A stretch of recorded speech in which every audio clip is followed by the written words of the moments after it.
Buenos días. Bueno, pues continúo dándos un poco la tabarra con esta lectura muy superficial del mundo del derecho, que es un mundo inmenso y que intento simplificar y dar las líneas generales. Y sigo diciendo que de todas las ramas del derecho, una de las más significativas por incidir violentamente en la vida social, tanto por sus causas como por sus efectos, es el denominado derecho penal, que en todos los sistemas jurídicos se encarga de reprimir, disuadir, castigar y ejemplarizar con las penas las conductas asociales, los daños intencionados contra los individuos o contra la colectividad. De facto, el derecho penal viene a ser la frontera consensuada y reglada donde acaban nuestros derechos individuales, el negativo punitivo del marco social. Comillas. Castiga no por lo que se ha pecado, sino para que no se peque más. El pasado es irrevocable, el futuro puede prevenirse. Esto lo dijo Platón. Y que es un pensamiento absolutamente prístino y brillante. Y lo repito, castiga no por lo que se ha pecado, sino para que no se peque más. Castiga no por el crimen cometido, sino para que no se cometan más crímenes. El pasado es irrevocable, pero el futuro puede prevenirse y debe prevenirse mediante la ejemplaridad de los castigos. En muy tempranas edades de nuestro desarrollo cultural evolutivo, se entendió por consenso que la venganza, la reparación por propia mano del mal causado, debía ser confiada a la colectividad que en un juicio ponderado reprochara, castigara y satisfaciera el mal causado con criterios de serena proporción y con evidencias fuera de toda duda respecto a la autoría de los hechos, proporcionando a los acusados la posibilidad de alegar a lo que conviniera a su defensa.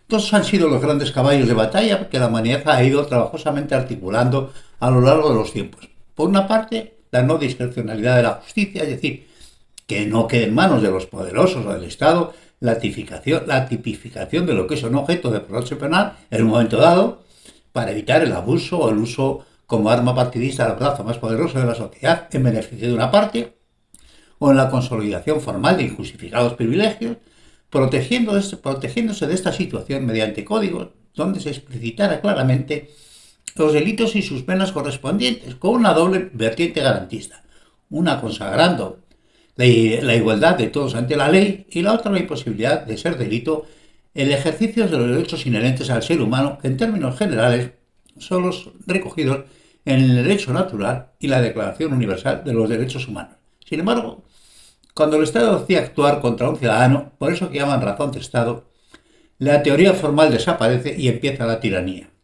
ya que es imposible en las sociedades modernas frenar la discrecionalidad del Estado.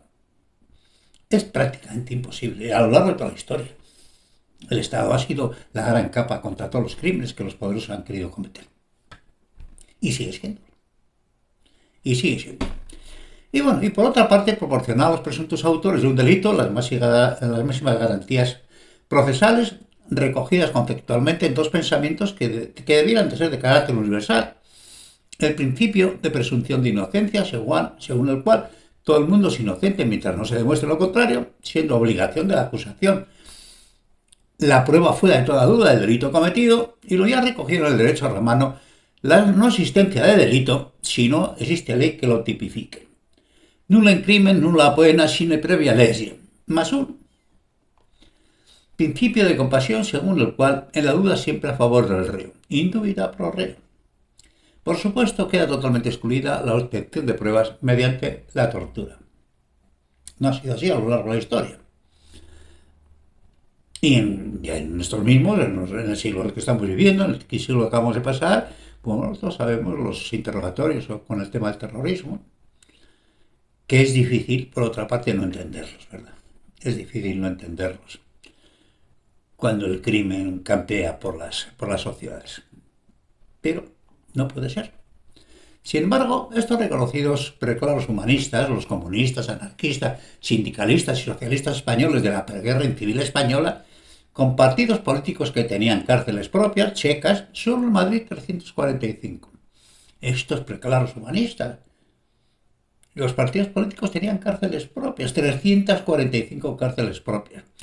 donde se juzgaba sin garantías, se robaba, se extorsionaba, se torturaba, se violaba y se ejecutaba a conveniencia. A veces solo por el apellido, por boca de una de sus dirigentes más aclamadas internacionalmente, Dolores Ibarruri, la pasionera que fue amiga de mi abuela, afirmó: más vale condenar a 100 inocentes a que se asuelva a un solo culpable. Joder, joder. Más vale condenar a 100 inocentes a que se absuelva a un solo culpable. El humanismo comunista, socialista y de izquierdas español. A partir de las ideas del ilustrado ginebrino Jean-Jacques Rousseau, que tanto influyó en el derecho político mediante el contrato social y que tanto influyó en la base ideológica de la Revolución Francesa y, según algunos comentaristas, en la ideología de los estados totalitarios, que defendió la bondad intrínseca de los seres humanos, achacando toda la maldad que manifestamos a las deformaciones producidas por la vida en sociedad, a defectos formativos de responsabilidad social. El derecho penal incorporó el concepto de que el fin último de los castigos penales es la rehabilitación del criminal, la reincorporación al quehacer humano de nuestros hermanos extraviados. La teoría del indio bueno, ¿verdad? De la bondad intrínseca del ser humano, del salvaje, que es bueno per se.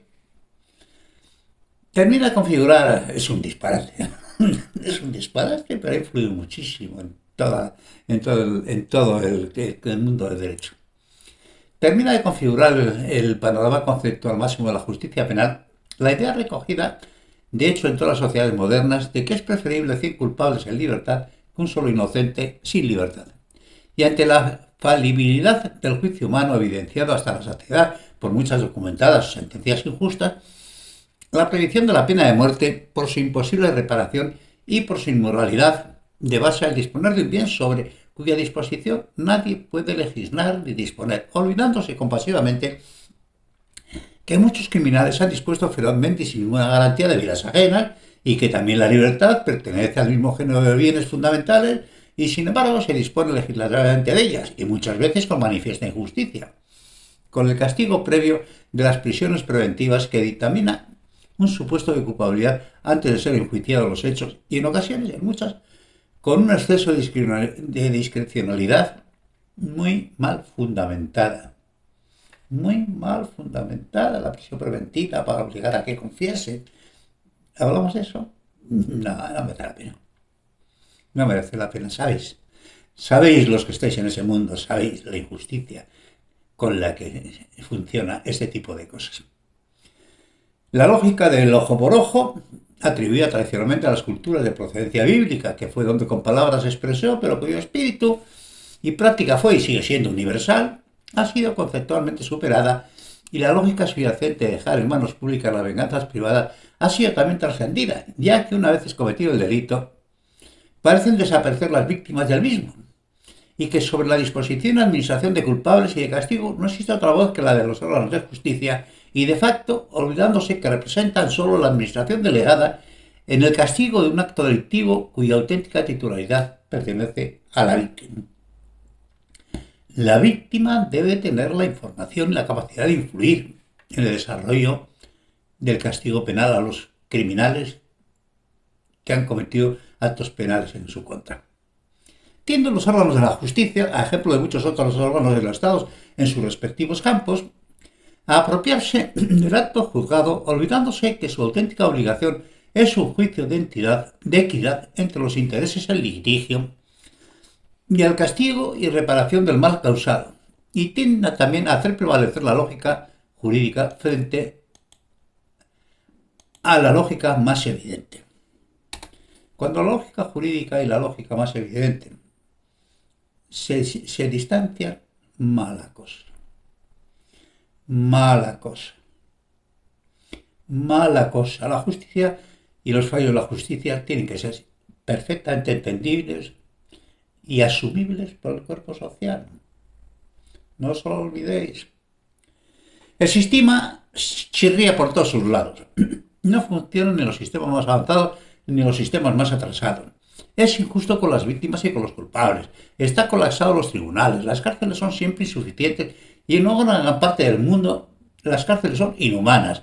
no responde para garantizar el sosiego social ni calma la alarma social, no garantiza la seguridad ciudadana y además de las corruptelas y grandes corrupciones que le son propias a los tribunales en una buena parte del mundo, en casi todos, la justicia penal se ha convertido en una especie de lotería donde los mayores crímenes pueden quedar impunes, las víctimas burladas y frustradas y el inocente juzgado, en el mejor de los casos, salir maltrecho en su nombre y en su patrimonio por la publicidad y el costo del procedimiento y por los juicios paralelos de la opinión pública, que está vulgarizando la justicia al nivel del espectáculo morboso, al nivel de los autos sacramentales medievales.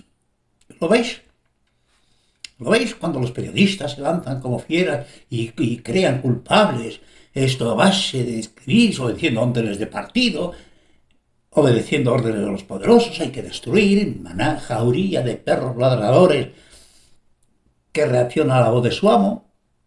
Y cuando han destruido una vida, han destruido una reputación, han destruido una carrera, y son juzgados y resultan inocentes, ¿a qué hacéis? ¿Espiáis vuestro delito? No, quedáis impunes, sois periodista, deber de informar. Golfos. Golfos. Cuando habéis acusado públicamente a alguien y resulta inocente, debéis entrar en prisión. Tenéis que ponderar las cosas. Tenéis la obligación de ponderar las cosas y no activar los malos instintos de las multitudes contra personas, contra vidas que destruís.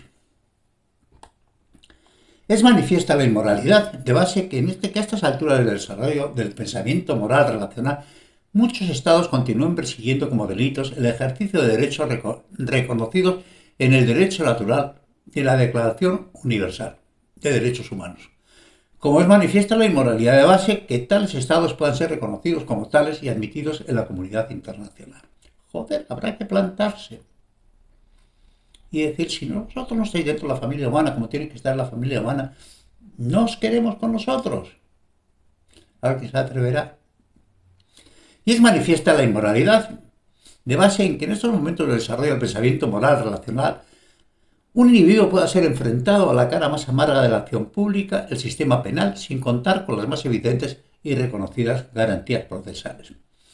Y es evidente la manifiesta inmoralidad de base en la utilización del sistema penal para la ejecución de enemigos políticos o religiosos, como hoy se está viendo en algunos de los países islámicos con juicios y severas penas por blasfemia sin prueba ninguna, salvo la palabra de fanático. Como igual de inmoral es el uso de la violencia como arma política o religiosa. Una esperanza de racionalidad para la manifiesta inmoralidad de algunos estados está en el nuevo Tribunal Penal Internacional, suscrito por una gran parte de los más adelantados países del mundo, con algunas más que significativas excepciones. Muchos hombres de Estado y muchas sociedades piensan perversamente estar excluidos de otra responsabilidad ajenas al beneficio y criterio de su propio pueblo, de a no poder sometidos a otro juicio distinto del de la historia. Y en cuanto a la impunidad por los crímenes por motivos religiosos o prácticamente revolucionarios, su despropósito alcanza cotas sublimes. Cuando se enmascara en temas revolucionarios o en temas... Mirad la historia de Cuba. Una revolución gerontocrática de necios dictadores, anarquistas, narcoestados, hoy por Dios. Y después la revolución, ¿verdad? Imbéciles, es la revolución. Y cuando son ya los crímenes esto por motivos religiosos, de lapidación, de ese tipo de cosas, hablamos, Dios mío. Evidentemente esto no es así y no puede continuar siendo así. Los actos en sí mismos son buenos o son malos, máxime cuando tienen la relevancia, alcance, repercusión y consecuencias de los resultados desde un Estado o una religión o una ideología. Y su juicio y su reproche penal corresponde a la comunidad internacional, sin excepciones, sin excepciones, sin excepciones. Y especialmente la vulneración de los derechos fundamentales, que difícilmente pueden ser exigidos por su propio pueblo o por sus víctimas, en una universalización de la justicia y de la propia responsabilidad de los actos, se hagan en nombre propio o en nombre del Estado o en nombre de una religión o en nombre de una ideología, y no solo la justicia para los vencidos y para los enemigos, como en Nuremberg o en tantas otras ocasiones que también. El ideal máximo de un mundo justo,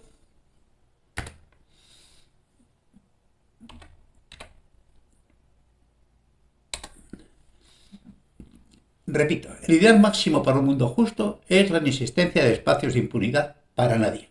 Ni políticos, ni privados, ni religiosos, ni públicos, ni ideológicos, ni geográficos. Para nadie. Comillas, que no exista lugar de refugio ni de descanso para el malvado. Que no exista lugar de refugio ni lugar de descanso para el malvado. El día que esto sea una realidad, el comportamiento de los hombres de Estado y de los propios Estados, en consecuencia, y de las religiones, será de una responsabilidad moral y legal absolutamente diferente. Cuando hay responsabilidades personales, la gente se lo piensa 3 veces. Pero cuando es impunidad, cuando es impunidad. Los sistemas garantistas en los procedimientos penales es la más bella y más importante consecución de la humanidad en la siempre ingrata y descorazonadora tarea de la administración e imposición de castigos penales. Máxime cuando se pone en juego es la libertad durante largos periodos de tiempo, incluso en la vida de una persona, que la serenidad de un proceso penal pesará como una losa sobre la conciencia de todos los participantes, si es que los participantes tienen conciencia, no ofuscada por los intereses del Estado, o ideológicos o religiosos, que amparen cualquier tropelío. Comilla. Todo lo que es bueno para el Islam es bueno, y todo lo que sea malo para el Islam es malo. Joder. El problema está haciéndose evidente y crónico en el sentido que los sistemas excesivamente garantistas en los países más desarrollados no protegen solo al hombre inocente o culpable de los errores humanos al juzgar cualquier situación. Protegen especialmente a los perversos que hacen un uso perverso de todas las garantías concedidas de consenso para un fin ideal y distinto. Todos estamos de acuerdo en la máxima escrupulosidad cuando está en juego el disponer de los bienes esenciales de una persona en un proceso penal, pero de todos debemos estar también de acuerdo en la no impunidad de los actos delictivos, en que el orden social, la ejemplaridad disuasoria y las víctimas deben ser los auténticos protagonistas de la reparación penal. Algunas reflexiones de higiene social parecen precisas para ajustar un rumbo que parece descontrolado en muchos de los países más civilizados, donde los índices de violencia irracional y criminalidad incontrolada parecen ir superando cualquier nivel admisible, al punto de que grandes áreas urbanas de las principales ciudades del mundo son virtualmente abandonadas a su suerte y donde el Estado no puede, de hecho, garantizar ni la vida ni los bienes de sus ciudadanos, donde en muchas ocasiones la única ley vigente es la de la selva y en algunos países europeos, hoy, en nuestros días, la Sharia. Joder, nos da vergüenza. No hay esperanza ninguna para una sociedad que no pueda garantizar el uso exclusivo de la violencia por parte del Estado sin que imperativamente la autoridad competente garantice el orden público y la libertad y seguridad ciudadanas. El caos y los fanatismos tienden a llenar cuantos espacios les sean permitidos. Repito, el caos y el fanatismo tienden a llenar cuantos espacios les sean permitidos. Están continuamente empujando y cada vez que retrocedes y les da más espacio empujan más. ¿No os dais cuenta? Aquí en España es de libro, aquí en España es de libros, es decir, los criminales en el gobierno. Es una cosa absolutamente terrorífica. Y termino esta entrada con este pensamiento. Se define como Estado la institución que posee el monopolio legítimo de la violencia dentro de un territorio. Lo dijo Weber. Os lo repito. Se define como Estado la institución que posee el monopolio legítimo de la violencia dentro de un territorio. No lo olvidéis. Un saludo cordial y un abrazo.